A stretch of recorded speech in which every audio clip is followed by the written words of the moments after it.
Bien-aimés du Christ, bon dimanche.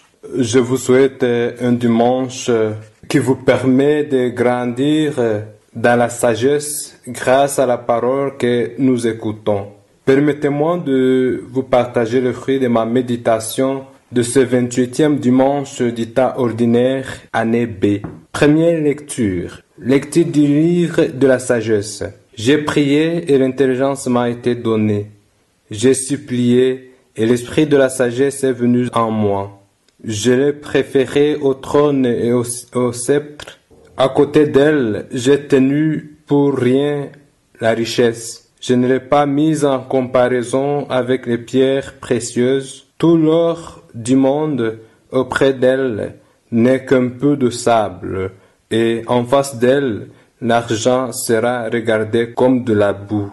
Je l'ai aimée plus que la santé et que la beauté. Je l'ai choisi de préférence à la lumière parce que sa clarté ne s'éteint pas. Tous les biens me sont venus avec elle, et pas seulement une richesse incalculable. Parole du Seigneur. Le psaume.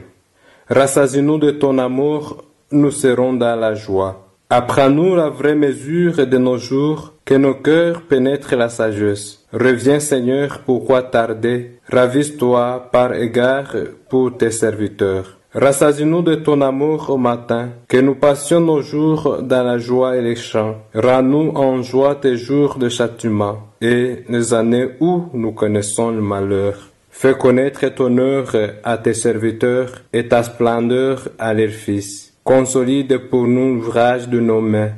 Oui, consolide l'ouvrage de nos mains. Deuxième lecture. Lecture de la lettre aux Hébreux. Elle est vivante, la parole de Dieu, énergique et plus coupante qu'une épée à deux tranchants. Elle pénètre au plus profond de l'âme, jusqu'aux jointures et jusqu'aux moelles. Elle juge des intentions et des pensées du cœur. Pas une créature n'échappe à ses yeux. Tout est nu devant elle. Dominé par son regard, nous aurons à lui rendre des comptes. Le Seigneur soit avec vous. Évangile de Jésus-Christ selon saint Marc. Jésus se mettait en route quand un homme accourut vers lui, se mit à genoux et lui demanda: Bon maître, que dois-je faire pour avoir en héritage la vie éternelle? Jésus lui dit: Pourquoi m'appelles-tu bon? Personne n'est bon sinon Dieu seul. Tu connais les commandements. Ne commets pas de meurtre, ne commets pas d'adultère, ne commets pas de vol, ne porte pas de faux témoignages, ne fais de tort à personne, honore ton père et ta mère. L'homme me répondit: Maître, j'ai observé tous ces commandements depuis ma jeunesse. Posant alors son regard sur lui, Jésus se mit à l'aimer. Il lui dit: Une seule chose te manque. Vends tout ce que tu as, donne-le aux pauvres, et tu auras un trésor au ciel. Puis viens et suis-moi. Mais lui, à ces mots, devint sombre et s'en alla tout triste, car il avait de grands biens. Alors Jésus regarde tout autour de lui et dit à ses disciples: Comme il sera difficile à ceux qui possèdent des richesses d'entrer dans le royaume de Dieu. Les disciples étaient stupéfaits de ces paroles. Mais Jésus reprend: Mes enfants, comme il est difficile d'entrer dans le royaume de Dieu, il est plus facile à un chameau de passer par le trou d'une aiguille qu'à un riche d'entrer dans le royaume de Dieu. De plus en plus déconcertés, les disciples se demandaient entre eux: Mais alors, qui peut être sauvé? Jésus les regarde et répond: Pour les hommes, cela est impossible, mais pas pour Dieu, car tout est possible à Dieu. Un homme riche qui ne croit pas en Dieu pensait qu'il n'avait pas besoin de qui que ce soit. Un jour, en s'amusant comme tous les autres riches, il grimpe l'arbre. En s'accrochant sur la branche, celui-ci se casse et il se retrouve entre la branche cassée et le trou qui est à côté de l'arbre. Il se rappelle de Dieu et commence à demander au secours en disant: On m'a toujours dit que tu existes. Si tu existes réellement, sauve-moi et je vais te croire. Et Dieu lui dit, lâche cette branche et tu auras la vie sauve. L'homme réplique, tu penses que je suis idiot? On m'a toujours dit que tu es méchant. Tu veux que je meure. Comme cet homme, nous aussi dans notre vie, nous avons des petites branches sur lesquelles nous nous accrochons, qui nous empêchent de faire confiance en Dieu, qui nous empêchent de nous abandonner à Dieu, qui nous empêchent de croire en lui. Comme lui, il nous arrive de nous souvenir de Dieu quand nous avons des problèmes seulement. Et comme lui, nous n'arrivons pas à comprendre cette parole de Jésus qui nous dit que tout est possible à Dieu.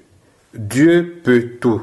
La question que nous pouvons nous poser, quelles sont nos petites branches que nous considérons comme grands biens, richesses sur lesquelles nous nous accrochons au point de ne pas faire confiance en Dieu? Quels sont mes grands biens?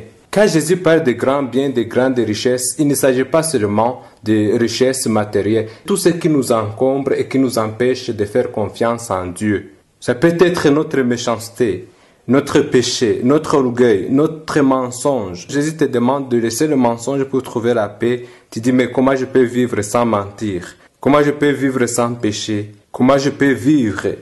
Alors que c'est dans cette malhonnêteté que je trouve l'argent.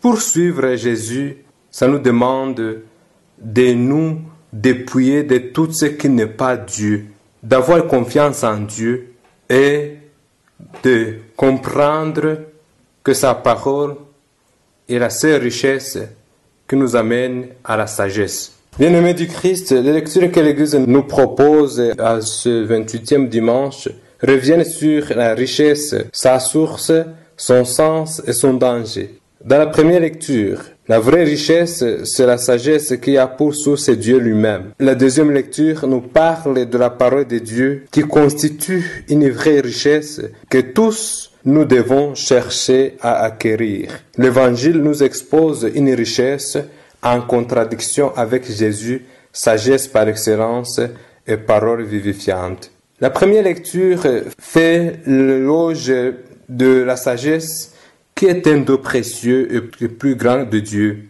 Elle est plus importante que la richesse et l'honneur. Ceux qui ont cette sagesse trouvent le vrai bonheur car ils savent discerner entre le bien à faire et le mal à éviter. L'intelligence comme la sagesse sont les deux dons de Dieu, mais la sagesse remporte sur l'intelligence. Si l'intelligence est du domaine de la science, la sagesse est du domaine de la conscience. Si l'intelligence consiste à bien faire, la sagesse consiste à bien être. La sagesse est préférable à l'intelligence. La sagesse est la vraie richesse qui défie la richesse et le bien de ce monde et nous apprend à donner adéquatement aux choses importance et leur valeur. La deuxième lecture nous rappelle l'importance de l'écoute de la parole de Dieu dans notre vie. Cette parole vivifie, libère, sauve et fortifie.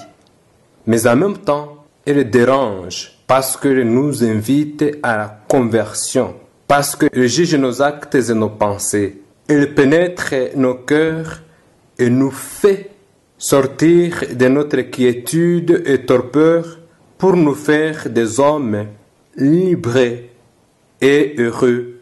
La parole de Dieu est d'une richesse incomparable et donne la vie véritable à tous ceux qui l'écoutent et la mettent en pratique. L'Évangile nous met en garde contre le danger de la richesse qui contrarie Jésus, sagesse et parole de Dieu, son enseignement et ses exigences. Cette parole de Dieu que nous devons écouter nous permet d'être libres pour aimer, adorer et servir Dieu. Mais quand l'attrait de la richesse remporte sur l'amour de Dieu, la richesse nous empêche d'avoir la confiance sans limite en Dieu.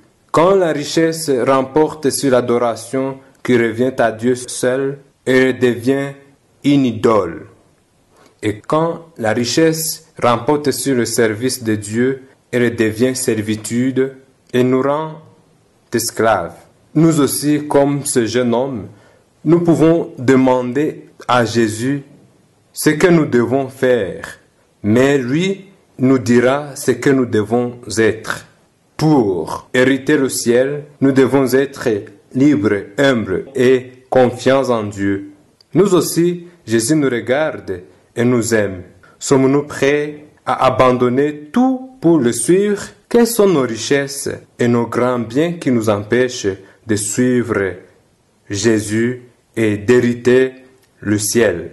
Ça peut être notre orgueil, notre méchanceté, notre haine, notre jalousie qui nous empêche de nous accrocher à la personne du Christ, d'écouter la parole de Dieu pour nous laisser transformer par sa richesse. Jésus nous rappelle que le salut ne se mérite pas, il se reçoit humblement. Il consiste à reconnaître notre petitesse et à nous confier en Dieu sans réserve, à nous détacher de tout ce qui peut constituer un obstacle de le suivre.